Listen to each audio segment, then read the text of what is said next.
Pemirsa, dari Studio Karnos malam ini AM Presiden Indonesia Bisa.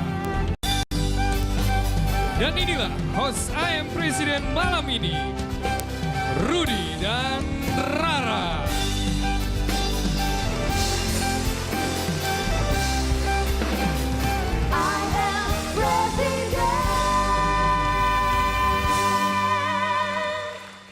Halo, selamat malam pemirsa, selamat malam juga untuk penonton yang ada di studio.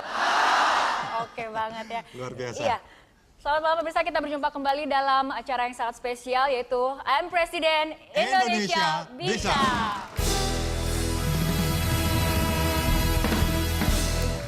Ya, hari ini adalah episode yang sangat istimewa dari AM Presiden karena kita akan memanggil kembali 4 peserta yang sebelumnya telah tereliminasi dan kali ini mereka akan mendapatkan ataupun sudah mendapatkan green card. Green card, artinya mereka tadinya sudah tidak berada di level ini, tapi karena masih banyak pendukungnya, mereka diundang kembali untuk hadir dan ini kompetisinya akan semakin kompetitif tentunya. Dan mereka dipilih secara polling online.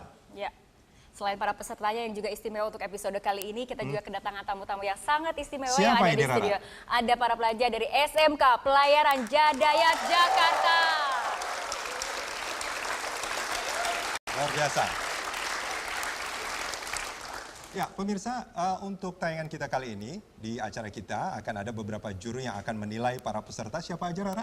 Yang utama adalah ada Ketua Juri Dr. Muhammad Asmi, DBA from American International University, major in University Los Angeles, USA, MBA major in Management from States of California University, BBA in Management from Asian Institute of Management Philippines, Harvard J.F. Kennedy Business School of Government. Luar biasa. Seorang dokter. Dan yang kedua, kita punya politisi muda. Betul. Luar biasa. Dia ketua di DPP Hanura. Betul. Yudi Krisnandi. Dan juri kita yang ketiga telah hadir Profesor Komarudin Hidayat. Tepuk tangan. Beliau adalah rektor dari UN Syarif Hidayatullah. Seorang rektor ya. Dan beliau juga sebetulnya menjadi pencerahan juga kalau kita lagi mencari pencerahan soal kebangsaan, kita datangnya ke Profesor Komarudin Hidayat. Bukan pencerahan tentang yang lain tapi bukan ya. dengan yang lain. Oke, kita akan menanyakan komentar kepada juri baru kita nih, wajah baru di jajaran juri ada Bapak Yudi Krisnandi. Ini kita mau menanyakan bagaimana menurut Anda komentar dari program I'm Presiden ini? Terima kasih. Ini acara yang luar biasa hebat. Saya sering menyaksikan tayangan acara ini setiap malam Minggu dan malam Senin. Acara I Am Presiden tidak hanya menginspirasi anak-anak muda Indonesia untuk turut terlibat memikirkan persoalan bangsa ke depan, tetapi juga memberikan gagasan-gagasan segar bagi para pemimpin bangsa kita untuk berbuat yang terbaik bagi Indonesia yang di masa yang akan datang. Selamat untuk I Am Presiden. Ya, menarik sekali ya kalau menyimak pernyataan dari Pak Yudi Krisnandi tadi. Artinya program-program seperti ini menurut Pak Yudi harus diteruskan ya. Harus ada terus untuk memberikan gagasan, menjadi inspirasi bagi generasi muda tentunya. Betul sekali ya, Lara dan Rudy. Inilah inspirasi kita untuk melihat partisipasi anak-anak muda supaya lebih serius mengambil perkiraan peran mereka sebagai warga untuk memikirkan satu komitmen untuk mencari kemajuan kepada bangsa dan negaranya. Baik. Ya, Rudi, ada komentar yang menarik juga tadi dari Pak Yudi yang mengatakan merupakan penonton setia dari program I'm Presiden ini. Tepuk tangan yang meriah untuk I'm Presiden. Ya, baik, selanjutnya Rara, Ya. kita tidak perlu menunda terlalu lama untuk memanggil peserta kita, para kandidat. Ya, Di antara mereka, ini kelompok pertama ya. itu kubu pertama. Kubu pertama akan kita panggilkan Muhammad Saiful.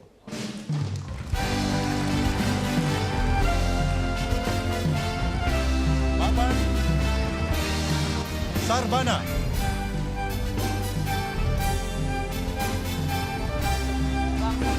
Saparudin. Pudrikan.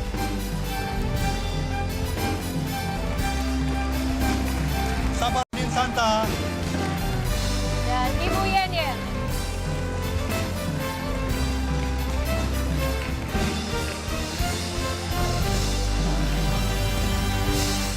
Inilah calon calon presiden kita. Ya, di Nampaknya masa sudah sangat siap mendatang, ya. dan ini untuk kubu pertama ya Rudi ya. Betul sekali. Ya, Bu Yani ini jadi yang paling cantik nampaknya, presiden paling cantik untuk kubu pertama. Sama Mbak Rara. Masih kalah ya. Ya, sama presenternya ya.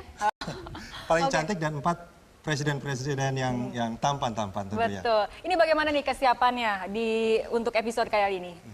Insya Allah siap. Insya Allah siap ya. Semangat dong, suaranya siap atau tidak? Siap. Siap. Dan semangat itu memang harus diperlukan ya, artinya untuk memberikan keyakinan kepada juri dan Ya. juga para pendukung. Kalau tidak semangat nanti mereka akan sulit untuk memberikan dukungannya. Terutama untuk rakyat nanti Indonesia ya di tahun Betul 2030 seperti itu. Kalau Oke. pengen terpilih menjadi presiden harus semangat tentunya. Oke, ya pemirsa dan juga penonton di studio dan juga Rudi, mungkin kita tadi sudah menyinggung di awal bahwa untuk kali ini peserta merupakan kubu ataupun dibagi dua menjadi Ya. kubu campuran yang terdiri dari peserta yang memang sudah masuk 5 besar dan 4 peserta yang kemudian sudah dieliminasi tapi Mendapatkan kemudian green card, ya? mendapatkan green card. Baik, Ya. selanjutnya. Peserta pertama adalah Bapak Muhammad Syaiful, tapi sebelumnya Pak Syaiful kita simak dulu cuplikan penampilan Anda. Nama saya Muhammad Syaiful dari Pati, Jawa Tengah. Saya mengakui bahwa 5 besar yang tersisa adalah 5 besar yang terbaik. Tetapi kesempatan lewat callback yang diberikan kepada saya tentu akan saya manfaatkan sebaik-baiknya untuk fight, untuk berkompetisi total, dan siapa pada akhirnya yang pantas masuk ke 3 besar dan pantas menjadi pemenang, biarlah waktu yang akan membuktikan.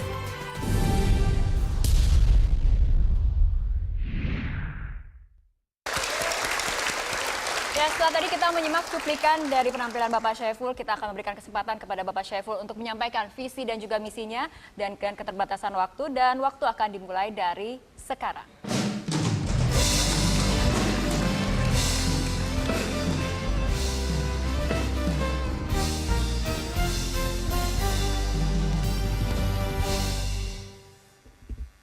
Saudara sekalian yang saya hormati, kalau banyak pakar ekonomi meramalkan kita akan menjadi negara besar di masa depan, sekarang tidak lagi waktunya anak muda ikut meramalkan itu. Sekarang adalah waktunya anak muda melakukan tindakan nyata, melakukan tindakan-tindakan yang jelas dengan membuat gagasan real untuk membawa Indonesia bersama saya menjadi kuasa ekonomi dunia. Seorang pemimpin harus punya skala prioritas dari sekian banyak kebijakan yang akan dilakukan, dan salah satu yang akan menjadi prioritas saya adalah membangun 3 pelabuhan besar berkelas dunia di 3 lokasi strategis yang sekaligus akan diintegrasikan dengan kawasan-kawasan yang menjadi tren dunia. Tetapi persoalan kita adalah bagaimana kita memanfaatkan tren itu dengan ikut menjadi pelaku, bukan hanya penonton saja, bukan hanya menjadi konsumen saja. Berikutnya adalah melakukan sentralisasi industri yang tersebar. Hampir 60% industri kita ada di Jawa, dengan membangun kawasan-kawasan industri baru di semua daerah yang tentu harus tersinergi, terintegrasi dengan pelabuhan. Tujuannya adalah untuk memudahkan pola transportasi agar kos produksi menjadi mudah, barang datang dengan kos yang mudah, sehingga investor akan tertarik dengan itu. Berikutnya yang tidak kalah penting adalah regulasi. Untuk menjalankan itu semua akan kita bangun regulasi yang transparan, yang akuntabel, yang jelas pertanggungjawabannya, supaya investor tidak ragu untuk datang dan bersama-sama membangun Indonesia. Terima kasih. Baik. Luar biasa ya Rara Ya. ya. Ada 9 langkah tadi kalau saya tidak salah bagaimana untuk menjadi kuasa Ekonomi di dunia. Baik. Dari kandidat lain ada yang ingin memberikan sanggahan? Terima kasih Bapak Muhammad Syaiful. Barangkali yang belum tersampaikan di sini yaitu strategi kebijakan apa untuk mencapai Indonesia sebagai kuasa ekonomi 5 dunia. Betul. strategi nyata salah satunya adalah Pak, mengawali gagasan besar itu dengan membangun pelabuhan Pak. Pelabuhan ini kalau rumah kita ibaratkan pintunya, pintu gerbang, kegiatan ekonomi akan sulit berjalan. Investor akan sulit datang ke Indonesia. Kalau ada investasi Indonesia, mendatangkan produksinya pun susah. Selama ini, pelabuhan-pelabuhan kita ini hanya diisi oleh kapal-kapal feeder saja. Kapal-kapal besar kita akan ambil dari Singapura, dari Malaysia. Itu pertama yang harus kita selesaikan. Karena pelabuhan itu merupakan pintu gerbang perekonomian. Dan itu yang akan menjadi skala prioritas kita dengan sistem yang baik. Tidak perlu kita gunakan APBN, akan kita gunakan sistem build, operate, transfer. Mereka yang bangun, mereka yang kelola, kita sediakan dana, kita sediakan lahan dengan perjanjian yang saling menguntungkan sehingga pada waktunya itu akan menjadi milik kita. Itu yang dilakukan China, itu yang dilakukan UAE, dan itu menjadi tren dunia. Investor suka itu, dan itu yang akan kita lakukan. Oke, Begitu baik. Pak Sabar. Luar biasa. Ada infrastruktur yang dibangun, ada regulasi yang jelas, dan ada kebijakan yang win-win solution antara pemerintah dan para investor. Luar biasa. Memang strateginya harus konkret ya untuk Harus membangun konkret. Indonesia seperti itu. Tapi bagaimana nih? Apa yang ada dalam pikiran Dewan Juri? Kita langsung tanya ya. Kita mungkin tanyakan kepada Profesor Komarudin Hidayat terlebih Baik. dahulu. Silakan Prof. Komar. Terima kasih. Saya melihat satu visi yang real, yang konkret, bisa saja diperdebatkan. Tapi ini satu menyentuh satu tren global, yaitu adanya kemitraan modal asing dengan nasional. Dan kedua, yaitu pembangunan pelabuhan. Artinya apa? Ini pemberdayaan regional dan ini strategis sekali. Jadi saya melihat satu visi yang cukup bagus. Semoga ini akan terwujud betul bagi masa depan Indonesia.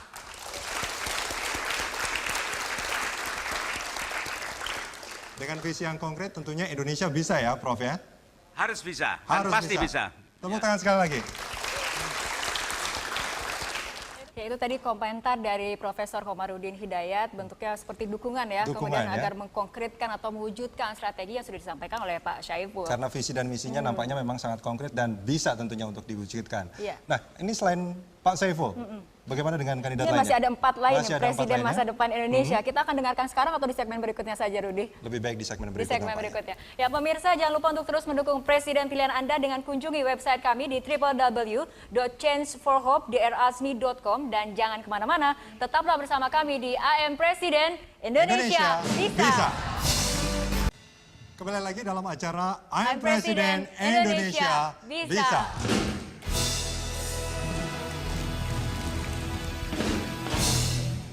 Ya, kalau tadi kita sudah mendengarkan visi dan misi yang sudah disampaikan oleh Pak Saiful. Betul, kandidat pertama kita. Kandidat pertama, dan sekarang kita akan mendengarkan visi dan misi dari Baban Sarbana. Namun sebelum ke pidatonya, kita simak cuplikan berikut ini. Saya Baban Sarbana, saya dari Bogor, peserta I'm Presiden yang mendapat fasilitas callback. Ini saatnya untuk menyampaikan gagasan tentang Indomatra, Indonesia yang maju, sejahtera, dan bahagia.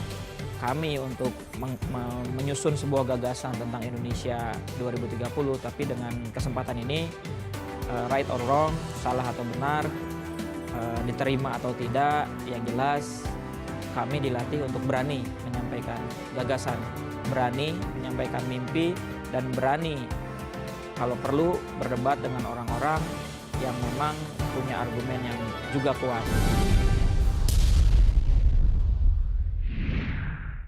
Kita akan langsung mempersilahkan Pak Baban untuk menyampaikan master plan atau visi misi Indonesia. Silakan dan waktu akan dimulai dari sekarang.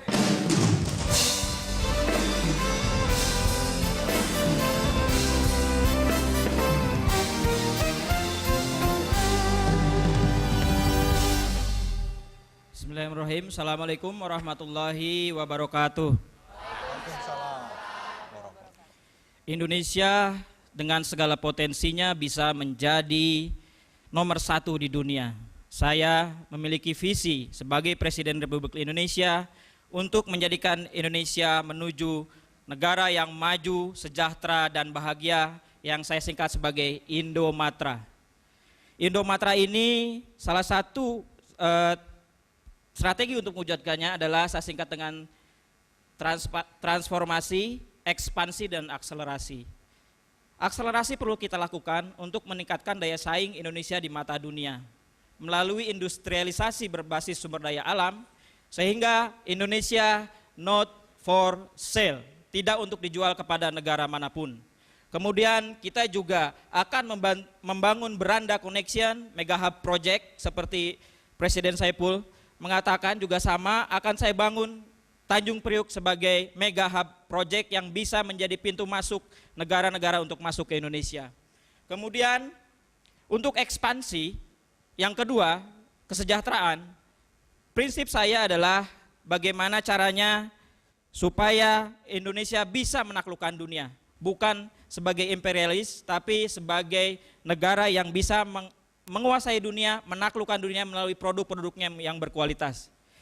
Saudara-saudara sekalian, yang ketiga adalah transformasi. Kebahagiaan itu bicara tentang hati nurani, bukan berarti Dr. Yudi Krisnandi dari Hanura, tetapi saya yakin Pancasila adalah fitrah dan hati nurani bangsa Indonesia.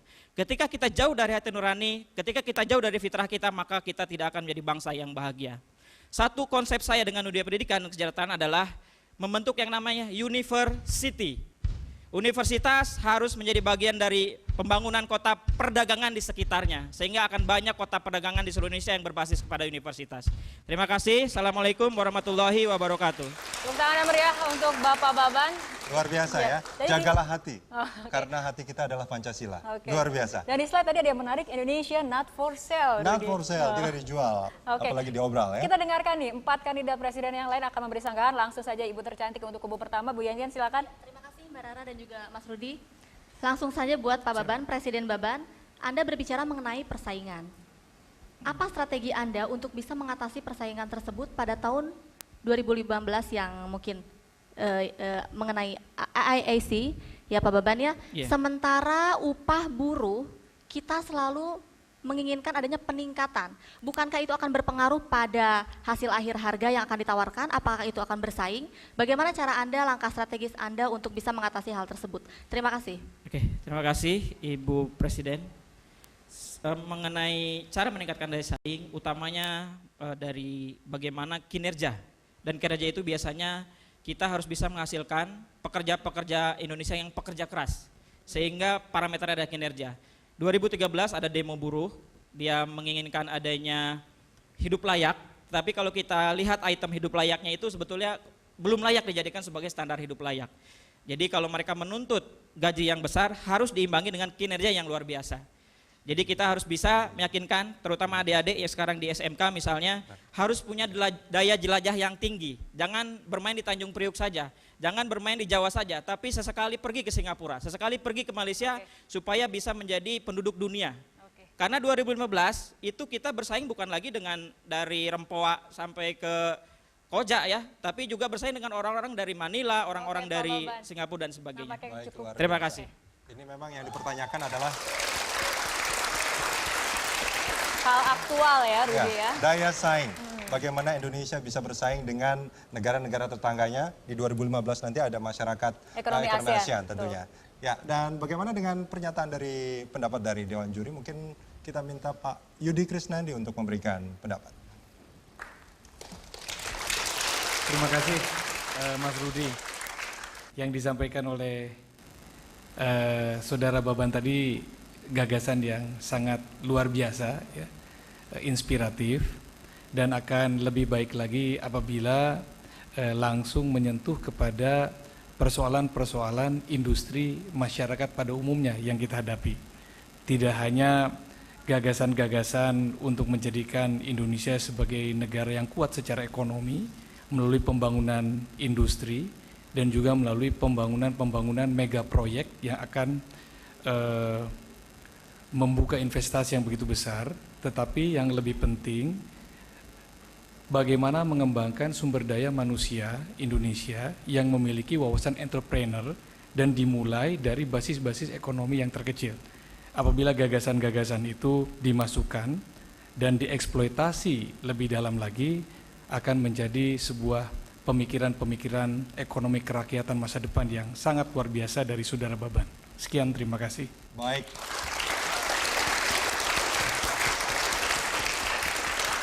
Ada tidak sempat saya jelaskan semua, tapi salah satu kunci utama saya ingin membangun di Indonesia International Social Entrepreneur Association. Jadi kewirausahaan sosial, mengatasi masalah sosial melalui wirausaha harus menjadi bagian dari dunia pendidikan. Baik. Itu Oke. kuncinya. Terima kasih.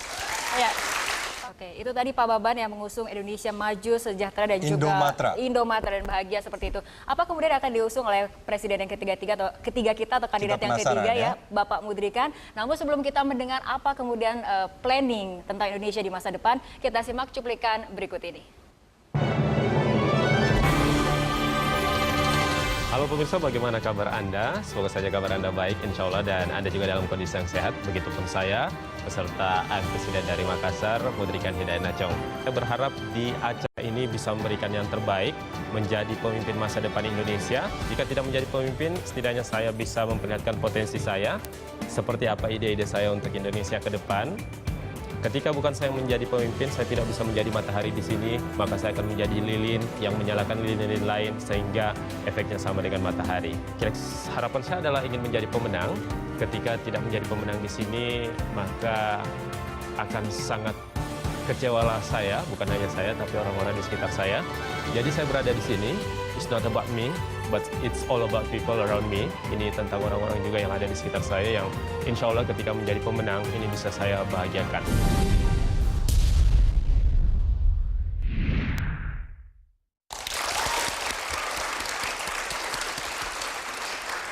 Ya, kita akan langsung berikan kesempatan kepada Bapak Mudrikan untuk memaparkan visi dan juga misinya. Waktu dimulai dari sekarang.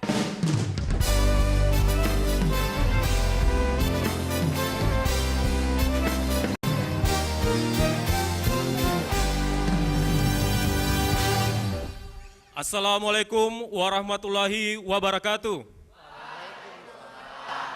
Rakyatku Indonesia, tahun 2030 merupakan era globalisasi. Globalisasi menghimpun kita dengan berbagai efeknya. Dan tentu saja sebagai bangsa kita harus menjadi pemenang. Bagaikan tsunami, maka energi ini harus kita gunakan sebagai pemimpin di atas menuju ke pulau kemenangan. Indonesia dengan berbagai potensi dan tantangannya di era globalisasi, tentu saja kita harus memperhatikan dan ada sebuah solusi sebagai win-win solution yang saya jadikan master plan dengan visi Indonesia Matahari yang merupakan singkatan dari Indonesia yang maju, tangguh, harmonis, dan inovatif. Indonesia yang maju, masyarakat Indonesia yang maju, berkarakter Indonesia, dan Indonesia yang tangguh. Kita tangguh dari berbagai bidang, pertahanan keamanan, energi, dan juga pangan. Dan Indonesia yang mau harmonis, kebijakan yang harmonis antara Pancasila dan kebijakan internasional, serta Indonesia yang inovatif. Seluruh stakeholder berkembang sesuai dengan potensinya melalui karakteristik 5 karakteristik strategis, yaitu peningkatan kualitas pertumbuhan pendapatan, keseimbangan pencapaian dan mengakomodir kekuatan ekonomi Pancasila dan kekuatan pasar, penguatan inovasi, kreativitas, pemberdayaan secara penuh potensi manusia Indonesia, memiliki nilai berdasarkan aturan hukum sesuai standar moral yang tinggi, dan melalui 6 langkah strategis, peranan pemerintah, swasta, dan sektor negara di mana memiliki peranannya masing-masing, mendorong inovasi dan mengadopsi sistem terbuka. Dan yang ketiga, Indonesia tumbuh secara go green, promosi kesetaraan serta kesempatan perlindungan yang sama kepada semua bangsa dan juga kepada semua masyarakat, membangun sistem fiskal yang kuat, mengembangkan hubungan saling menguntungkan bagi seluruh dunia dengan berbagai kebijakan di bidang ekonomi, sosial budaya, dan infrastruktur energi. Satu Indonesia, satu masa depan, masa depan Indonesia. Terima kasih Pak Mudrikan. Tepuk tangan yang meriah untuk Pak Mudrikan. Ya, itu menarik sekali ya kalau kita melihat tadi ada Indonesia Matahari, maju, tangguh, harmonis, dan inovatif, dan ada 6 langkah yang akan dilakukan. Pak Baban tadi yang duluan. Kita Pak Baban dulu. Terima kasih Pak Nachong, Pak Ikan. Saya ingin bertanya bagaimana sisi inovasi ya. Bagaimana Pak Ikan strateginya untuk mewujudkan ketahanan pangan. Karena krisis kalau di 98 kan hanya mempengaruhi industri yang relatif besar, tetapi ketika menimpa krisis yang berikutnya justru pedagang-pedagang kecil malah terkena imbas karena kebijakan pemerintah yang kalau harga kurang stabil malah impor misalnya. Apa yang inovasi seperti apa yang ingin Bapak Presiden lakukan untuk membangun ketahanan pangan seperti itu? Silakan. Baik, terima kasih banyak Presiden Baban. Inovasi ataupun strategi yang dilakukan adalah kita tidak hanya tergantung pada satu komoditi, tapi berbagai komoditi yang ada. Kita membiasakan masyarakat tidak hanya mengkonsumsi beras, tapi berbagai macam sumber-sumber makanan yang bisa kita produksi. Ketika beras menjadi persoalan, maka ini tidak akan menjadi persoalan utama lagi karena kita sudah memiliki sumber daya yang lain yang bisa dialihkan. Begitupun juga ketika terjadi perbedaan di musim ini bisa ditutupi oleh komoditas yang lain. Dan pemerintah harus memiliki insentif kepada petani dan kepada industri yang bergerak di bidang industri pangan tersebut. Misalnya, kebiasaan atau membudayakan makan tepung, karena makan tepung bisa diolah dengan berbagai industri yang lain, dengan berbagai macam bentuk makanan yang lain. Seperti itu Pak Baban. Oke, baik. Terima kasih Pak Mudrikan. Oke, kita akan langsung memberikan kesempatan mungkin kepada Dr. Asmi untuk memberikan komentar ya atas visi misi yang disampaikan oleh Pak Mudrikan. Terima kasih Lara dan Rudi. Bapak Presiden Mudrikan, saya lihat konkretnya visi Anda sangat konkret dan sangat inspiratif sekali. Cuma saya ingin bertanya kepada Anda, apakah spesifik strategi yang Anda kira daripada hasil mimpi besar Anda itu yang boleh menarik kepada minat investasi asing untuk berinvestasi di Indonesia? Silakan. Terima kasih banyak Dr. Asmi. Yang pertama, strategi yang ada penguatan di dalam negeri dulu. Setelah ada penguatan di dalam negeri bersama dengan pihak luar itu memungkinkan, maka ada skema yang mungkin bisa kita lakukan, yaitu sharing, build, operate, transfer. Kita menyediakan lahan, kita menyediakan infrastrukturnya, dan mereka yang mendanai, dan dengan sharing seperti ini maka akan terjadi kerjasama yang saling menguntungkan dan insentif yang diberikan kepada investor asing, di mana kebijakan-kebijakan yang ada adalah saling menguntungkan terutama untuk bangsa Indonesia dan juga pihak-pihak yang melakukan investasi. Tentu mereka tidak akan berinvestasi ketika tidak memiliki berbagai macam bentuk keuntungan seperti itu Pak Dr. Asmi. Oke, tepuk tangan yang meriah untuk Bapak Mudrikan sekali lagi.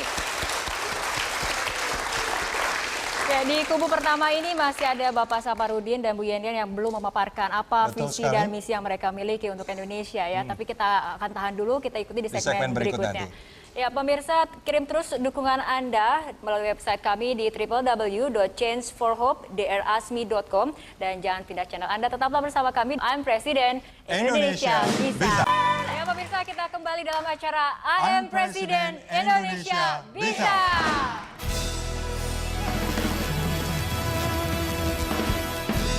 Bagaimana di penonton di studio tampaknya? Bagaimana, masih bersemangat? Oke, para penonton di studio sudah bersemangat. Seperti itu kita lihat bagaimana kandidat presiden juga masih bersemangat, masih siap menyampaikan visi dan juga misinya, terutama untuk dua terakhir nih di kubu pertama.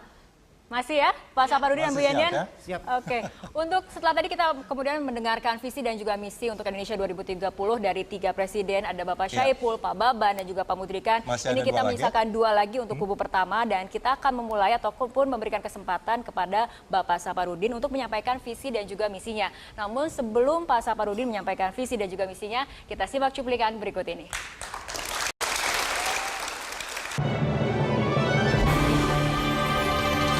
Saya Saparudin, finalis I Am Presiden, 5 besar, kontestan dari Makassar. Tentu perjalanan kali ini akan jauh lebih serius dan tentu lebih berat karena kompetisi ini adalah kompetisi terakhir bagi kami khusus di acara I Am Presiden ini. Bicara soal strategi, ada banyak persiapan yang telah saya lakukan secara pribadi sebelum berangkat ke sini. Tentunya secara teknis itu misalnya dengan membaca banyak buku dan berdiskusi dengan lebih banyak orang mengenai hal-hal apa yang bisa kami kembangkan untuk visi Indonesia 2030. Saya yakin teman-teman yang lain pun seperti itu.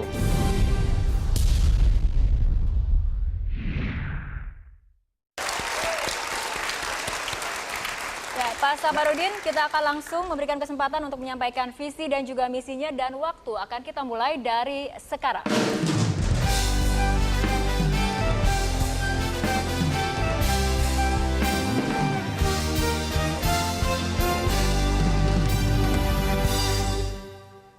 Bismillahirrahmanirrahim. Assalamualaikum warahmatullahi wabarakatuh. Saudara-saudara rakyat Indonesia, 17 Agustus tahun 1945, dua anak muda Indonesia berdiri di sebuah panggung sederhana dan menyatakan Indonesia merdeka.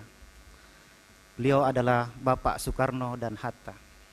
Hari ini di panggung ini saya hadir di sini untuk menyampaikan kepada seluruh rakyat Indonesia bahwa tahun 2030 Indonesia akan menjadi negara yang maju dan sejahtera. Visi saya adalah membawa Indonesia sebagai bangsa yang bermartabat, inovatif, dan sejahtera. Misinya adalah yaitu menjadikan Indonesia sebagai pusat perdagangan dunia sekaligus menjadi ibu kota dunia. Ini ibarat dua sisi mata uang yang tidak terpisah. Pusat perdagangan dunia adalah suprastrukturnya dan ibu kota dunia adalah infrastrukturnya. Bagaimana mewujudkan itu? Indonesia harus menjadi tujuan utama investasi dunia dan kita perlu mewujudkan sumber daya manusia yang memiliki daya saing global. Saudara-saudara sekalian, untuk mewujudkan itu kita butuh arah pembangunan.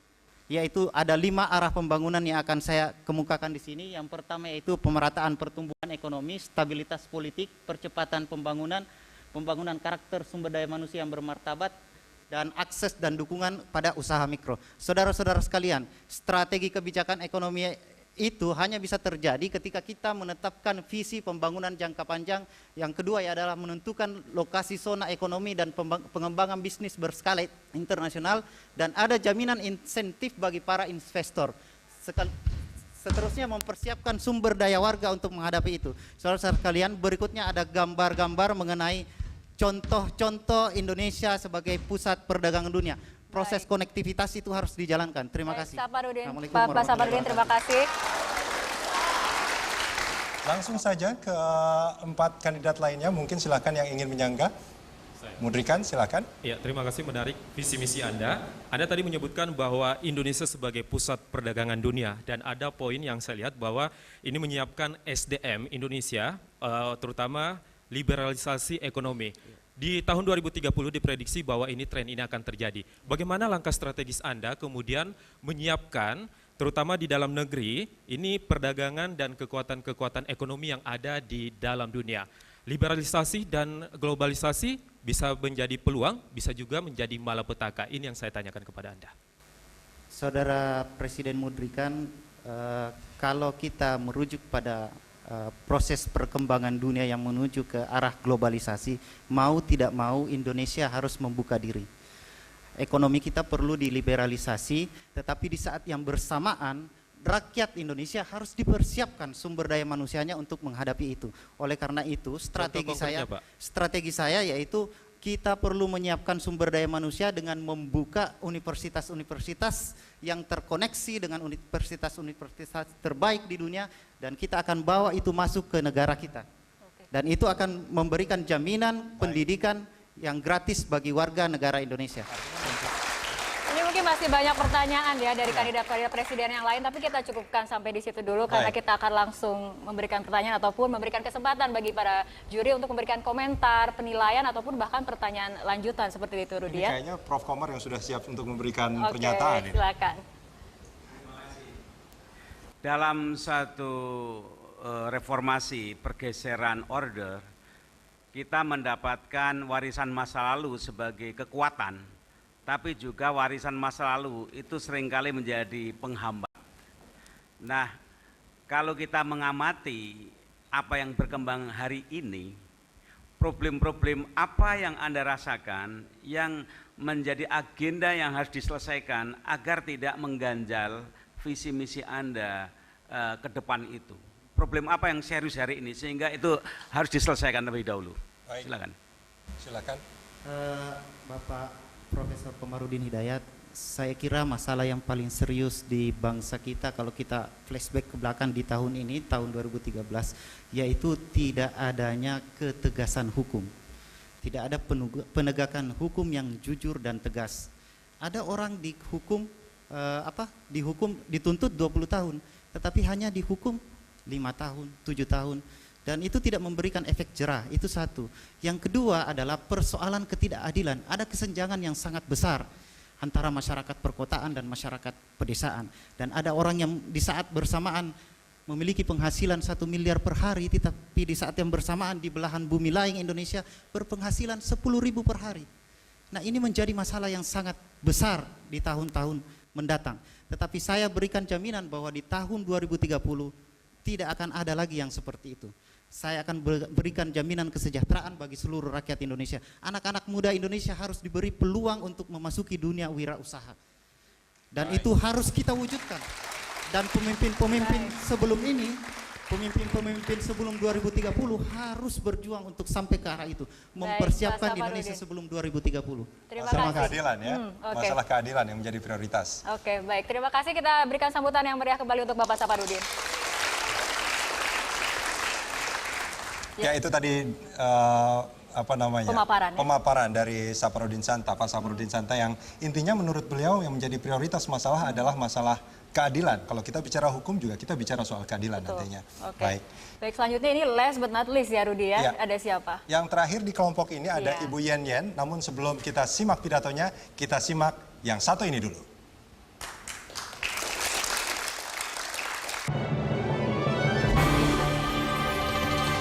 Saya adalah Sylvian Afriani, saya perwakilan dari Kota Bandung, dan sampai dengan saat ini saya masih berada di 10 besar.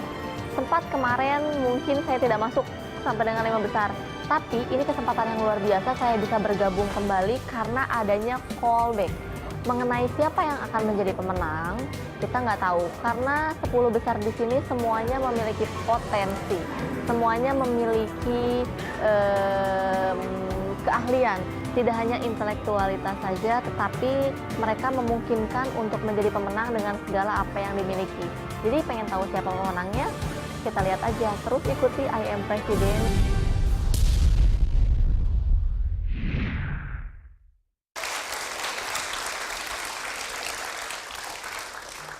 Ya, tentunya pemirsa juga sudah penasaran apa saja yang menjadi visi, misi, dan master plan dari Ibu Yen Yen. Kita simak pemaparan dari Ibu Yen Yen.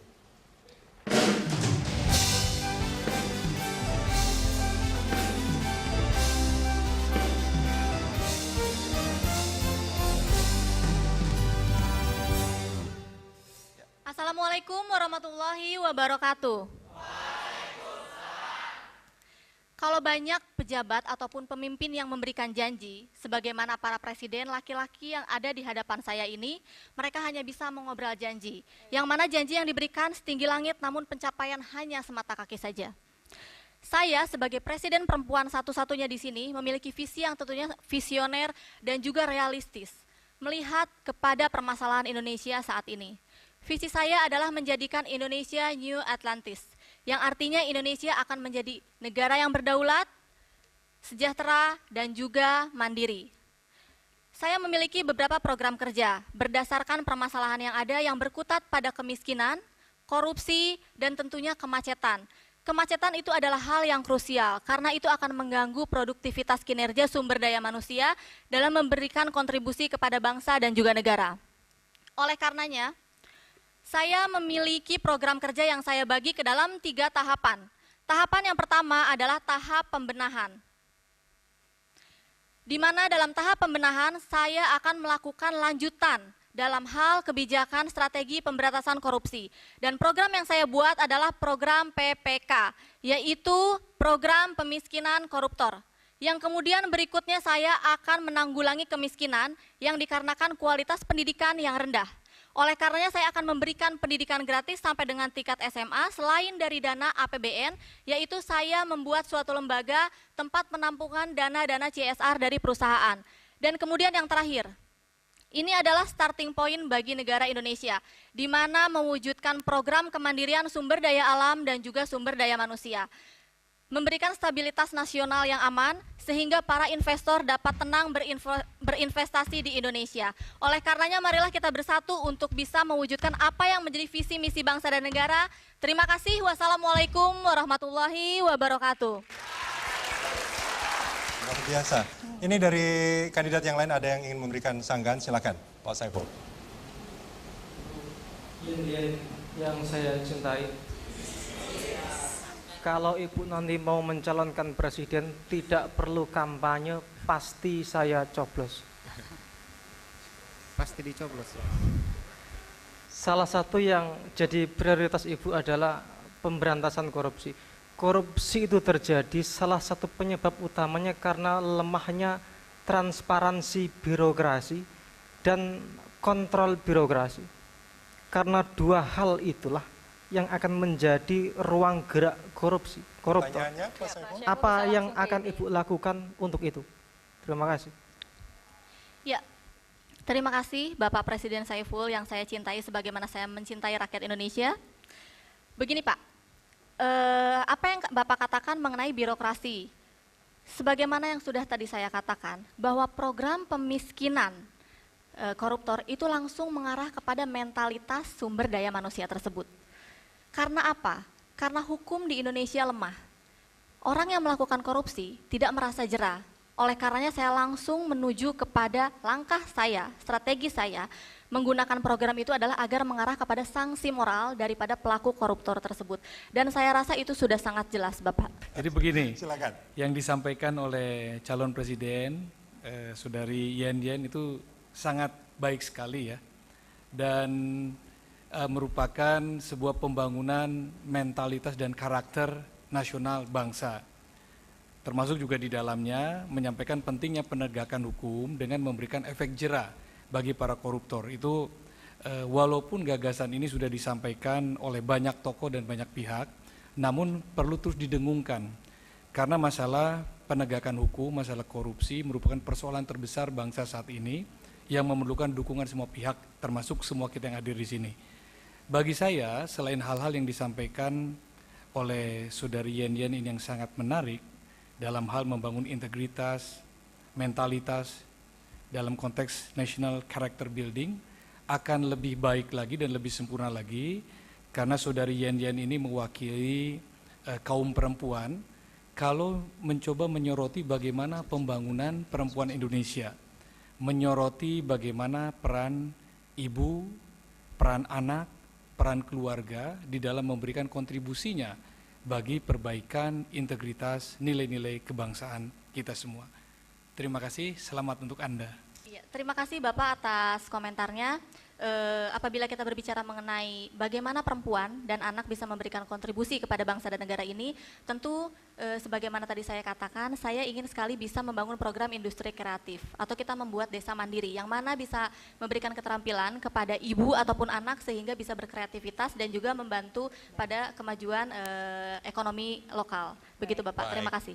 Pemberdayaan intinya ya? Pemberdayaan, baik. Baik, luar biasa Ibu Yen Yen. Saya jadi ingat sebetulnya Rara, dari pernyataan Bu Yen Yen ini, kalau kita mencoba mengutip, ada seniman India, Rabindranath Tagore itu dalam salah satu bait puisinya pernah mengatakan bahwa jangan hilangkan halangan atau masalah dari kehidupannya, tapi berikan dia keberanian untuk menghadapi masalah. Luar biasa. Sekali lagi tepuk tangan.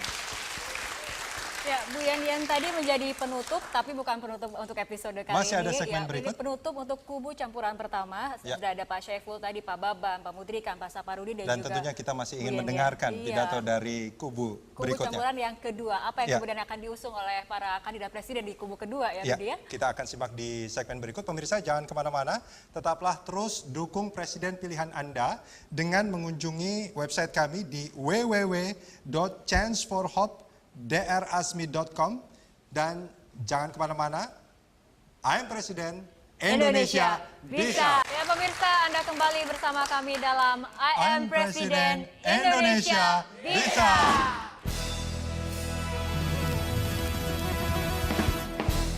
Jika di segmen sebelumnya, Rudi, kita telah mendengarkan paparan ataupun pandangan dari para kandidat presiden dari kubu pertama, bagaimana kemudian mereka akan membawa Indonesia ke arah yang jauh lebih baik di tahun 2030 nanti. Nah, mulai dari segmen ini, kita akan mendengarkan pandangan dan juga paparan dari kubu yang kedua. Kubu kedua, iya. Langsung saja kita panggilkan. Betul, silakan Rudi. Yandi Cho.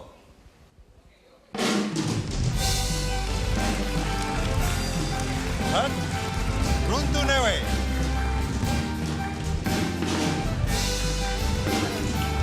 Charlie Anavinta, Agung Giantoro,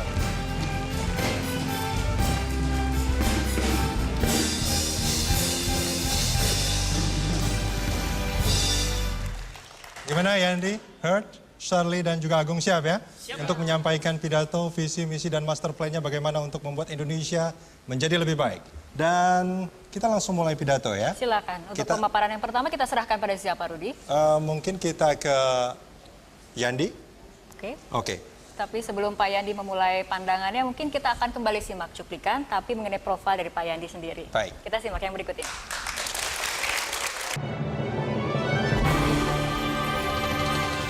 Saya Yandi, finalis AM Presiden dari Pontianak. Kali ini kembali untuk grand final menuju juara 1, 2, dan 3. Kita akan berhadapan dengan 5 kandidat yang luar biasa. Dan tentu saya menyiapkan strategi dengan doa yang khusyuk, menjaga kondisi fisik yang fit, dan menjaga kecerdasan otak yang mantap. Itu adalah strategi yang mau saya terapkan nanti. Lebih khusus, tunggu tayangan kita nanti.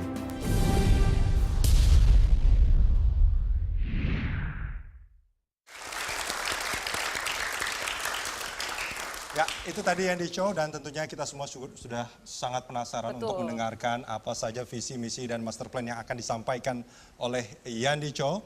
Kita mulai dari sekarang.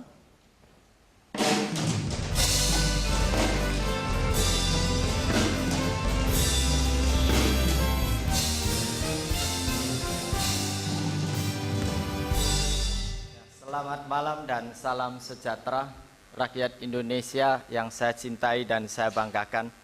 Pemimpin Dubai, Sheikh Rashid Al Maktoum, membutuhkan waktu 24 tahun untuk bisa menjadikan Uni Emirat Arab menjadi surga di Timur Tengah. Tahun ini saya jadi presiden hanya membutuhkan waktu 10 tahun untuk membawa Indonesia menjadi miniatur surga dunia. Miniatur surga dunia tentu akan saya buka dengan membuka pintu surga melalui pembangunan pelabuhan berskala internasional dengan kapasitas dan fasilitas memadai di kawasan Pamanukan. Tentu kita akan melakukan satu transformasi di bidang hukum dan lainnya untuk mendukung menarik investor masuk ke Indonesia. Salah satunya adalah tentu kita harus mentransformasi sektor perpajakan. Nanti kita akan menerapkan sistem layanan service atau service oriented. Dan ini tentu sebuah tawaran yang sangat menarik kepada investor, baik lokal maupun internasional. Dengan demikian kawasan Pamanukan akan menjadi pusat pertumbuhan ekonomi. Dan di sana akan kita stimulus perkembangannya menjadi kawasan real estate baru, kemudian sarana pendidikan baru, sarana kesehatan baru, dan di sanalah akan tumbuh sebagai miniatur surga Indonesia yang baru. Untuk ke depan tidak ada lagi rakyat Indonesia fakir miskin, anak-anak terlantar yang tidak mendapatkan kesejahteraan dan perhatian dari negara lagi, dan itulah miniatur surga yang ingin kita capai di Indonesia. Terima kasih, selamat malam. Luar biasa ya. Sebetulnya masih punya waktu juga. Sekitar 10 detik ya, tapi rupanya Pak Yandi sudah merasa sudah cukup dengan itu. Luar biasa, surga dari dunia ada di Indonesia. Dan tantangannya luar biasa ya, 10 tahun sudah bisa membuat itu.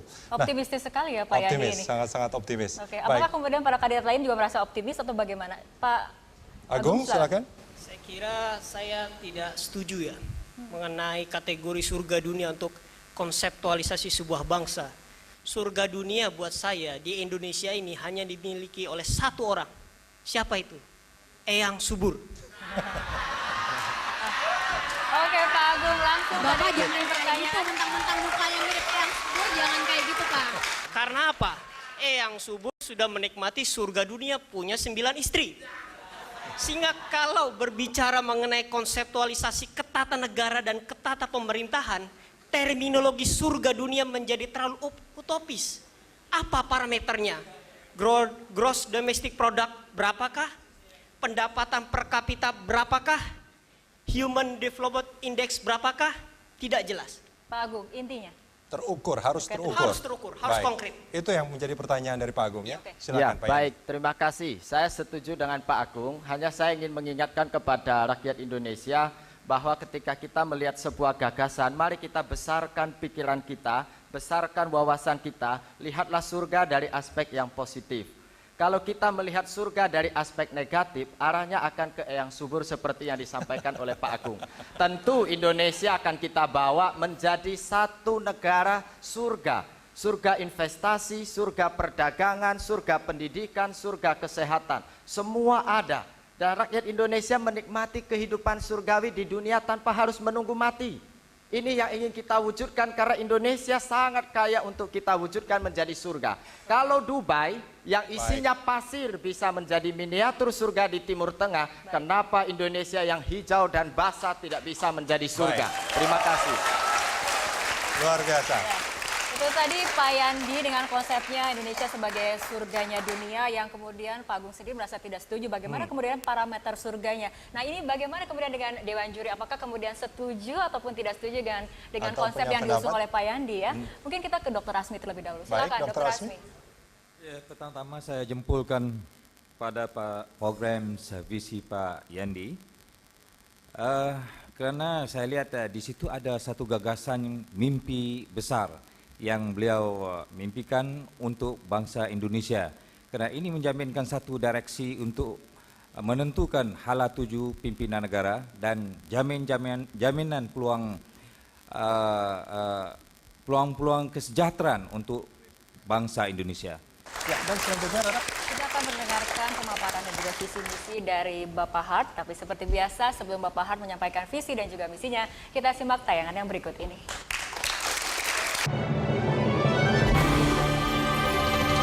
Saya Hart Untuene dari perwakilan Kota Manado dalam finalis saya presiden. Strategi saya untuk bisa memenangkan khususnya untuk grand final nanti. Ada beberapa strategi yang akan saya gunakan.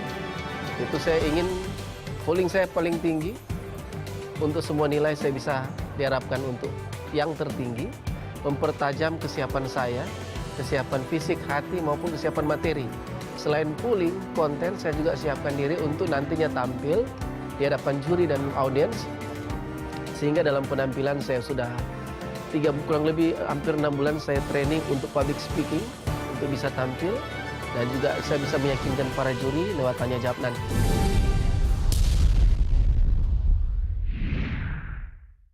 Ya, kepada Bapak Hart kami persilahkan, waktu dimulai dari sekarang.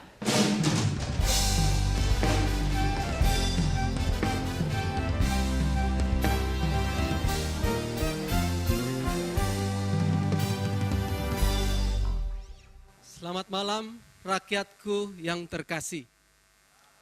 Terima kasih yang pertama kepada Tuhan dan terima kasih yang kedua kepada Anda semua yang sudah memberikan ekspektasi lewat polling tertinggi Anda kepada saya sampai saat ini. Dari ekspektasi Anda atau harapan Anda yang begitu besar, maka saya akan membuat perubahan-perubahan. Change for Hope berdasarkan harapan-harapan Anda lewat visi, misi, strategi, kebijakan program saya. Untuk itu kita ingin memberikan harapan juga bagi dunia. Ketika harapan-harapan Anda itu sudah saya rubah, dalam perubahan saya wujudkan harapan Anda, kita mendapatkan kemajuan, kita mendapatkan kesejahteraan, nah kita bisa memberikan harapan-harapan kepada dunia. Kita ciptakan terus keharmonisan, adat budaya kita jaga, demokrasi Pancasila kita jaga, itu membuat daya tarik dunia, itu yang pertama. Yang kedua, adanya keamanan. Adanya kearifan lokal dari Siskamling, kewaspadaan nasional, dan alat utama sistem pertahanan kita yang terus sebagai presiden saya terus jaga dan tingkatkan. Ketika harmonis, ketika aman, maka kita akan mapan. Karena segala fasilitas, infrastruktur, ada SMK pelayaran saya akan buat kalau Cina sebagai pelabuhan seaport terbesar di dunia, 95 juta. EUA, 20 Food Equivalent Unit. Nya mereka 95 juta per tahun, saya akan buat Indonesia 100 juta per tahun. Sehingga kita menjadi pusat dari segala pelabuhan dunia dan kita terbesar. Saya akan buat 5 pemusatan ekonomi, 5 pelabuhan di bilik-bilik yang saya sudah bersamakan. Bilik ekonomi Indonesia, ada Sumatera, ada Jawa, Kalimantan, Bali, Nusa Tenggara, Sulawesi, dan Papua, Maluku. Itu akan saya buat. Dan juga kita akan terus tingkatkan kesehatan, pendidikan, sumber daya manusia kita. Sumber daya alam kita akan terus jaga. Dan kita akan berprestasi. Saya yakin kita bisa, Indonesia. Terima kasih. Luar biasa, semangat sekali. Dari Kak Bapak Hart ya. Runtuwene. Iya. Pak Hart nampaknya tahu benar bagaimana mencuri perhatian para penonton di studio. Betul sekali. Tapi kita harapkan juga bisa meyakinkan juri dan juga rakyat Indonesia Dia di punya moto berbagai tadi, daerah. Ya. harmonis, aman, dan mapan. Harapan. Iya. Dan memang harapan yang akan membuat kita terus hidup. Iya. Tapi bagaimana dengan kandidat lainnya? Silakan, Ibu Shirley. Terima kasih untuk kesempatannya. Luar biasa sekali visi dan misinya. Saya memiliki satu pertanyaan. Dari tadi Bapak memaparkan tentang kemewahan Indonesia dari segi luar. Sedangkan bagaimana dalamnya? Karena baik atau buruk satu bangsa itu ditentukan oleh manusia-manusia yang ada di dalamnya. Lantas bagaimana Bapak menjadikan manusia-manusia di Indonesia ini bisa bersaing secara global? Terima kasih. Kita bisa Luar dalam benar. Ya, kita bisa bersaing dengan global karena saya yakin Indonesia yang dari awalnya harmonis memiliki demokrasi Pancasila. Kita memiliki hati nurani yang bagus. Kalaupun kita tidak bisa menolong orang lain, kita tidak akan merugikan juga bangsa dan orang lain. Untuk itu hati nurani, hati yang diterangi oleh Tuhan. Anda bisa baca di kamus bangsa Indonesia. Kita memiliki hati nurani yang ada Pancasila, kearifan lokal, itu kita jaga bersama. Saya rasa kita untuk kemajuan kesejahteraan bangsa dan juga bagi dunia. Terima kasih. Baik, tepuk tangan. Prof. Komar nampaknya ingin memberikan pendapat. Saya mau tanya, 2013 itu cepat sekali kalau dijalanin. Nah, faktor-faktor kondisi-kondisi real apa hari ini yang membuat Anda begitu optimis dan juga mengajak bangsa ini optimis? Apa modal yang paling real menurut Anda yang sangat menonjol situasi kekayaan bangsa Indonesia hari ini? Ya, saat ini kita melihat memang kita nanti bisa eksploitasi untuk kelautan kita yang 2/3 itu sampai hampir 2.000 triliun per tahun. Tetapi belum maksimal. Tetapi dari data yang ada, pertumbuhan ekonomi nanti kita akan sampai di angka 8% per tahun. Laju inflasi kita nanti sampai 5% per tahun. Dan pertumbuhan penduduk kita jaga, tidak lewat dari 2% per tahun. Itulah asumsi-asumsi yang dipakai oleh seluruh penduduk negara dunia untuk membuat negara itu makmur. Baik. Salah satu contohnya kapasitas dari seaport kita. Kalau sampai kita 100 juta 20 unit per tahun, juta per tahun, maka kita akan lewati Cina dan kita akan mendapatkan yang terbaik. Itu salah satu parameter seaport tadi yang saya sampaikan. Baik, terima kasih. kasih Banyak. Runtuwene. Ya, kita masih punya 2 kandidat lain. Betul. Yang akan menyampaikan visi, misi, dan master plan-nya di segmen berikutnya. Ya, kembali lagi dalam I'm Presiden Indonesia Bisa.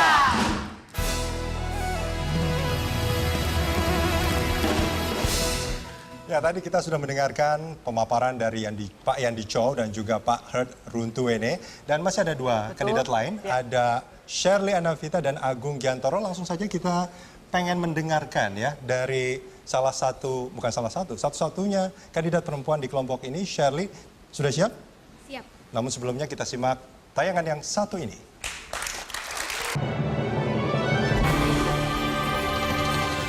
Assalamualaikum semuanya. Saya Shirley Anavita Rahmi, perwakilan dari Jakarta. Saya yakin tidak hanya saya, tetapi teman-teman yang lain juga sudah melakukan untuk sampai di tahap 5 besar ini. Saya yakin di tahun 2030 Indonesia akan menjadi pusat perdagangan dunia. Indonesia dengan didukung oleh demografinya, sumber daya alam, kemudian setiap pulau atau setiap wilayah memiliki potensi yang berbeda-beda. Menurut saya ini semua harus diintegrasikan, sehingga nanti akan ada 5 program besar yang akan direalisasikan di tahun 2030 menuju Indonesia sebagai pusat perdagangan dunia.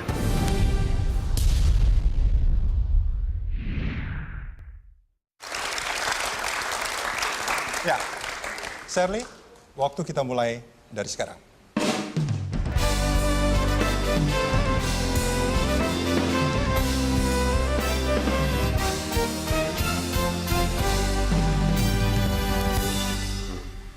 Assalamualaikum warahmatullahi wabarakatuh. Ada banyak tantangan yang akan kita hadapi di tahun 2030, di mana globalisasi akan menjadi satu keharusan dan satu kemutlakan bagi seluruh masyarakat dunia. Indonesia, sebagai salah satu negara berpotensi di Asia Tenggara, memiliki kesempatan untuk membuat sebuah perubahan besar bagi masyarakatnya. Melihat posisi geopolitik, geostrategis, serta bonus demografis Indonesia. Maka di tahun 2030, Indonesia akan tampil sebagai pusat perdagangan dunia. Melihat komposisi Indonesia sebagai negara maritim dan kepulauan, maka di era kepemimpinan saya, maritim akan menjadi salah satu pilar ekonomi bangsa. Indonesia sebagai pusat perdagangan dunia akan ditopang melalui 2 indikator. Pertama, stabilitas politik, hukum, dan sosial yang toleran, transparan, dan efisien, serta yang kedua, jaminan pendidikan dan kesehatan bertaraf internasional bagi seluruh masyarakat Indonesia. Sehingga Indonesia mampu menciptakan manusia-manusia yang berkualitas, baik dari segi moral, intelektual, maupun mental. Hal tersebut akan direalisasikan melalui pembangunan bandara dan pelabuhan di 5 pusat akselerasi yang tersebar di seluruh Indonesia. Hal tersebut merupakan upaya untuk mengintegrasikan Negara Kesatuan Republik Indonesia sehingga manfaat pembangunan tidak hanya di pusat kota, melainkan bagi seluruh masyarakat Indonesia. 2030 Indonesia bisa. Wassalamualaikum warahmatullahi wabarakatuh. Luar biasa ya Rara ya. Indonesia yang dikenal sebagai negara agraris, tapi Bu Shirley ini punya terobosan baru. Justru maritim yang akan menjadi prioritas utama. Ada sanggahan mungkin dari peserta? Silakan Pak Yandijo. Ya baik, saya melihat visinya Ibu Shirley itu ternyata ada di dalam miniatur surga Indonesia. Di dalam miniatur surga Indonesia di visi saya ada pusat perdagangan. Jadi pusat perdagangan saya lebih real dibanding yang disampaikan oleh Ibu Shirley karena terlalu mumet ya, saya lihat terlalu banyak ada di sana, di sini dan sebagainya. Saya pikir kita realitas saja, kalau saya hanya satu di Pamanukan, karena Pamanukan adalah wilayah yang paling strategis untuk kita jadikan mega project percontohan dalam rangka menstimulus pertumbuhan ekonomi di Indonesia. Itu saya pikir lebih baik, silakan Ibu pikirkan kembali kalau mau di Pamanukan kita kerjasama. Terima kasih. Baik, kita beri tepuk tangan dulu untuk Pak Yandi. Sebelumnya saya ucapkan terima kasih Pak Yandi, tapi disitulah poin yang ingin saya rubah. Indonesia jika hanya sentral terhadap satu wilayah, itu sudah 2013 Pak, sekarang kita sudah 2030. Dan seluruh masyarakat Indonesia dimanapun, di perbatasan, di desa, di kota, semua harus rata, tidak hanya di satu tempat saja. Sehingga mungkin Bapak bisa saya jadikan salah satu menteri Ibu perdagangan mungkin begitu ya. Silakan nanti mendaftar pada saya jika Ibu cuma Bapak 5 ingin tahun, menjadi Menteri Perdagangan saya. Terima kasih. Ibu cuma 5 tahun, bukan 100 tahun Ibu. Dan realistis tapi ini programnya kemudian mirip, bisakah berkoalisi salah satu menjadi capres ataupun cawapres? Boleh, Pak Yandi bisa jadi Menteri Perdagangan saya, bisa saya angkat. Bagaimana pendapat dari Profesor Komarudin terlebih dahulu? Kayaknya udah siap ini. Profesor Komar. Iya, terima kasih. Pada tahun itu kan terjadi kerjasama tidak hanya sesama kita yang hidup di berbagai pulau, tapi Indonesia juga mau tidak mau terintegrasi dengan beberapa negara-negara tetangga. Sementara ini beberapa negara sudah lebih maju, misalnya Singapura, Hong Kong dan sebagainya, juga Australia. Pada masa itu, kira-kira konsep Anda bagaimana? Karena tidak mungkin Indonesia itu sendiri, dan waktu itu nantinya kan sudah terlaksana AFTA itu. Bagaimana konsep Anda berkaitan dengan negara-negara tetangga? Baik, terima kasih Pak Profesor Komar untuk pertanyaannya. Saya sepakat bahwa di tahun 2030, less border akan sangat terimplementasi dalam skala global, sehingga yang harus dipersiapkan adalah 2. Yang pertama adalah free trade zone area sebagai upaya untuk memfasilitasi investor asing untuk membuka investasi di dalam negeri, seperti yang sudah saya tampilkan tadi dalam kebijakan pendukung. Serta yang kedua adalah proteksi pemerintah terhadap unit UKM kita, sehingga UKM itu tidak hanya dilepas begitu saja, melainkan ada proteksi dari pemerintah. Demikian. Baik, Shirley, terima kasih banyak. Tepuk tangan yang meriah untuk Ibu Shirley. Jadi menarik ya. Setelah tadi kita dengarkan paparan dari Bu Shirley, selanjutnya kita akan ke kandidat presiden yang terakhir dari kubu yang kedua, Bapak Agung Giantoro. Sudah siap dengan pemaparannya? Siap. Siap, oke. Sebelum Anda memaparkan visi dan misi lebih lanjut, kita simak tayangan berikut ini terlebih dahulu.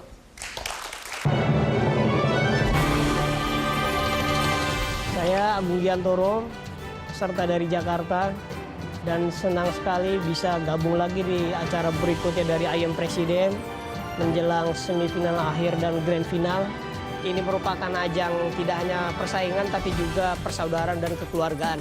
Dan mudah-mudahan dalam proses karantina yang kayaknya terpanjang ini sampai 16-17 hari, ya mudah-mudahan menempa kita tidak hanya sebagai peserta kompetisi dari acara reality show, tapi juga memang benar-benar menempa kita menjadi seorang pemimpin yang memang dibutuhkan oleh kondisi bangsa kita yang sedang memprihatinkan ini.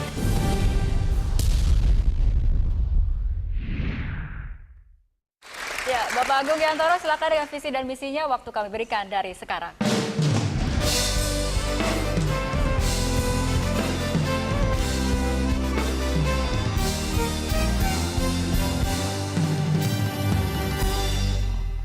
Assalamualaikum, salam sejahtera rakyatku. I have a dream, kata boy band Westlife dari Inggris. I have a dream, kata pejuang hak asasi manusia dunia Martin Luther King Jr. Sebuah bangsa besar harus punya mimpi yang besar. Cina memiliki mimpi sebagai world factory, pabrik dunia. India memiliki mimpi sebagai pusat IT dunia. Dubai memiliki mimpi sebagai pusat lalu lintas perdagangan dunia. Bagaimana dengan Indonesia? Kita memiliki mimpi sebagai World Capital City, Indonesia ibu kota dunia. Dengan Garuda Mas 2030 sebagai paket kebijakan, Indonesia sebagai ibu kota dunia merupakan pusat dari 3 aspek kehidupan utama. Pusat politik pemerintahan, maka kebijakan pemerintahan saya adalah menciptakan sistem politik demokratis dengan pemerintahan yang efektif.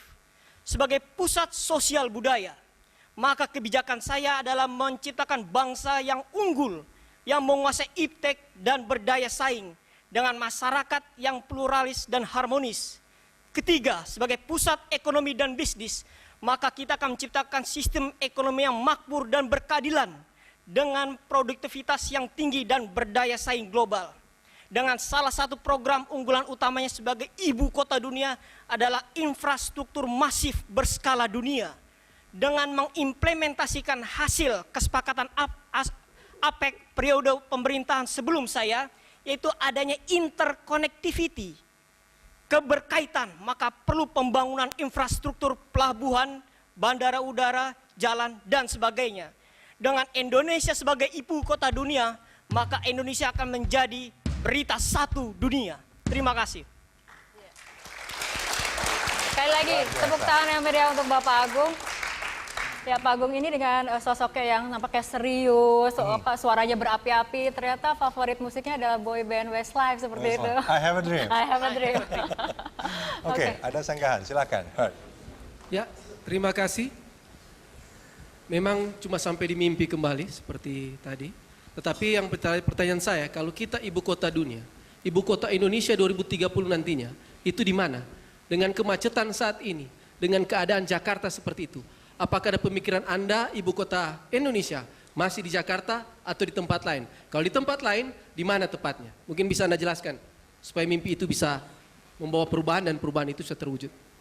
Pertimbangan pertama, tahun 2020 diperkirakan Jakarta tidak akan mampu berjalan di jalan-jalan arteri, macet total. Per tahun Jakarta pesisir mengalami peningkatan air laut dari garis pantai 0,50 cm. Ketiga, kepadatan penduduk yang luar biasa menimbulkan masalah sosial yang sangat akut. Dengan berbagai pertimbangan-pertimbangan tadi, maka nampaknya ibu kota Indonesia mesti dipindah. Dan salah satunya mungkin di rekan saya di Pontianak. Kita pindahkan ibu kota Indonesia di Pontianak.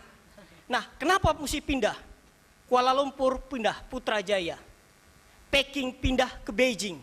Dan beberapa negara lain. Kalau memang sudah tidak memungkinkan, perpindahan ibu kota menandakan perpindahan kemajuan kerangka berpikir dari sebuah bangsa untuk menjadi bangsa yang maju dan besar. Baik. Terima kasih. Kita langsung saja meminta pandangan dari Dr. Asmi. Silakan dengan pandangannya. Pak Agung, saya ingin tanya pada Anda dengan visi yang komprehensif yang Anda miliki, yang Anda prioritaskan dalam mimpi yang akan Anda laksanakan dalam periode kepimpinan Anda.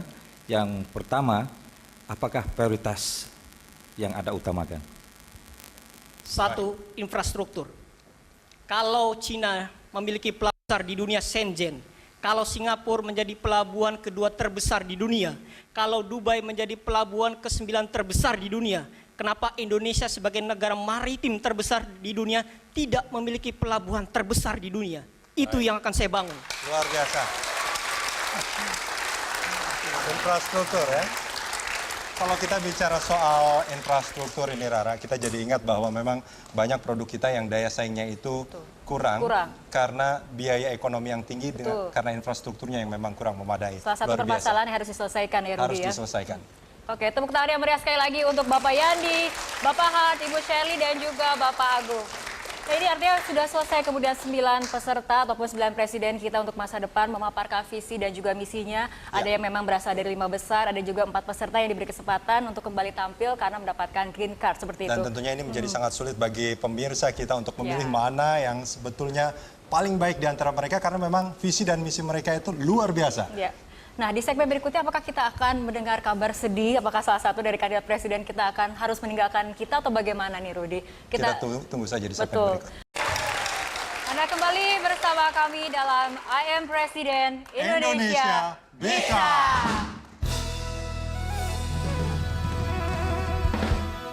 Ya, pemirsa, penonton di studio dan juga Rudi, tanpa terasa ini kita sudah sampai pada penghujung segmen. Nah, di penghujung segmen ini kita lihat apakah akan ada yang tereliminasi dan kemudian harus meninggalkan kita dan kemudian siapa saja yang bertahan untuk episode kali ini ataupun babak kali ini. Namun sebelum kita ke puncak acara, kita akan mendengarkan pandangan dari para juri mengenai seluruh pemaparan visi misi dari para presiden dan juga segmen debat yang tadi kita sudah saksikan. Kita akan mulai dari Dr. Asmi terlebih dahulu. Silakan Dr. Asmi. Terima kasih Lara dan Rudi. Oke, secara keseluruhan dan total pelaksanaan acara pada malam ini sesuai dengan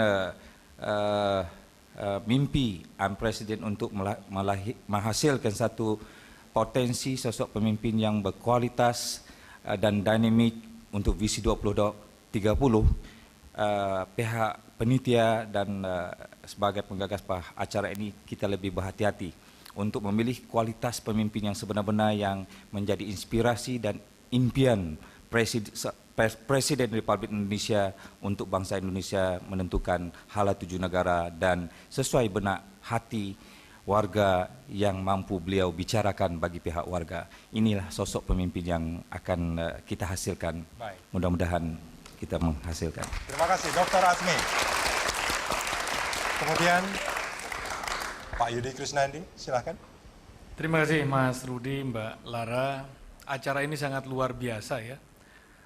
Melalui sebuah proses yang panjang, mata, telinga, dan hati masyarakat Indonesia mulai terbuka bahwa generasi muda kita bisa menjadi harapan untuk terwujudnya Indonesia yang dicita-citakan oleh para founding father kita. Mereka adalah anak-anak muda yang luar biasa. Ke-9 orang yang pada malam ini tampil menyampaikan gagasan-gagasannya tentang Indonesia 2030 dan tentunya itu menginspirasi kita semua yang hadir di sini, semua yang menyaksikan reality show ini dan lebih daripada itu pemikiran-pemikiran yang disampaikan oleh mereka juga memberikan sebuah inspirasi bagi pemimpin-pemimpin bangsa kita saat ini untuk bisa melihat adanya sebuah semangat optimisme telah memberikan kontribusi yang sangat besar bagi perkembangan Indonesia kita di masa yang akan datang. Selamat untuk I Am Presiden. Terima kasih Pak Yudi. Selanjutnya kita ke Profesor Komarudin Hidayat. Silakan.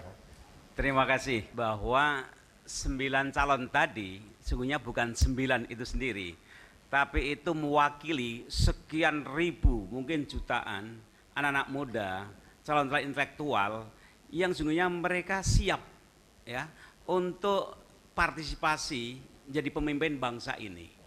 Jabatannya apapun bagi saya nomor 2, tapi kesiapan mereka, panggilan moral mereka itu yang harus kita hargai. Gitu. Karena saya yakin di luar yang 9 ini pun sungguhnya masih banyak yang sungguhnya kalau ada kesempatan dia akan menyampaikan gagasan-gagasannya sebagaimana kawan-kawan ini.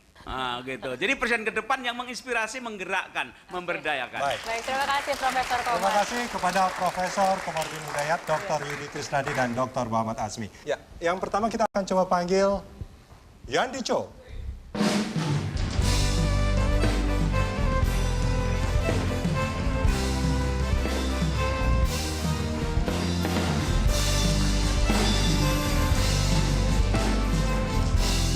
Shirley Anavita.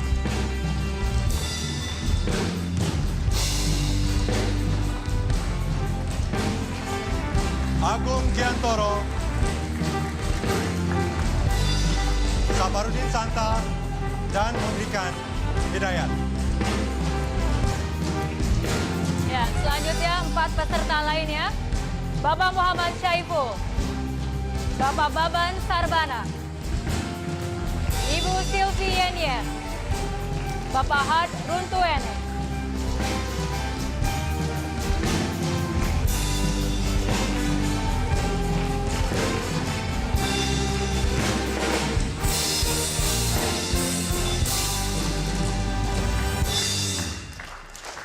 Ya, inilah wajah-wajah dari para kandidat presiden kita. Ada 9 kandidat presiden. Untuk yang di depan ini adalah mereka yang memang masuk 5 besar, sementara 4 di belakang merupakan yang berkesempatan untuk kembali tampil di atas panggung ini karena mendapatkan green card seperti Ya, itu. yang Rudy. kemudian menjadi pertanyaan adalah siapa di antara mereka yang harus pulang pada malam ini? Ya, jawabannya tentu bukan pada kita, karena kalau kita yang disuruh memutuskan tentunya kita akan loloskan semuanya Kita seperti itu loloskan ya, Rudy. semuanya, karena Tapi kita semuanya akan- bagus. Iya, tapi kita akan tanyakan kepada Dewan Juri ataupun perwakilannya untuk menyampaikan penilaiannya selama penampilan ke-9 kandidat presiden pada malam hari ini. Silakan. Terima kasih Lara dan Rudi. Ya, setelah kita Dewan Juri mempertimbangkan daripada hasil keputusan, pikiran jumlah poin-poin yang diperoleh oleh para peserta, maka hari ini kita sebulat suara dengan para teman-teman juri kehormatan kita dan juga Pak Komar siap untuk memberi keputusan. Dengan terhormatnya saya memberi kehormatan kepada Bapak Profesor Komarudin Hidayat untuk memberi announcement pada malam ini.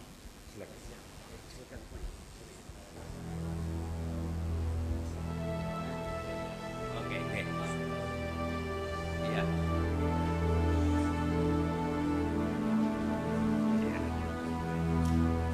Iya. Profesor Komarudin, mohon maaf.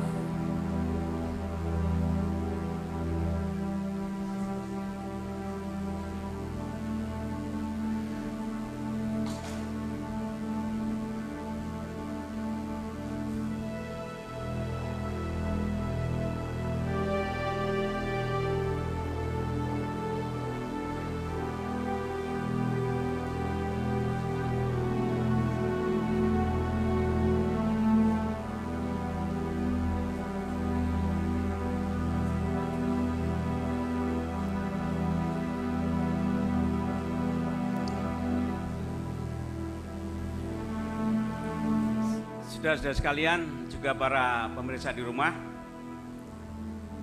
kami Dewan Juri sudah mengumpulkan sekian data catatan selama ini, dan khususnya malam hari ini di tangan saya sudah ada. Khusus malam ini sudah ada ranking siapa paling tinggi, siapa paling bawah. Kalau saya semata berdasarkan catatan malam hari ini, saya sudah tahu siapa yang harus tereliminasi. Gitu. Namun kami melihat bahwa saudara-saudara ini masih dalam proses pendalaman, training, coaching, sehingga kalau dilihat angkanya, Anda semuanya ini masih memerlukan satu peningkatan, pemantapan, pengkayaan. Maka juri memberi kesempatan kali ini Anda semua masih diberi kesempatan untuk ikut lagi ke depan.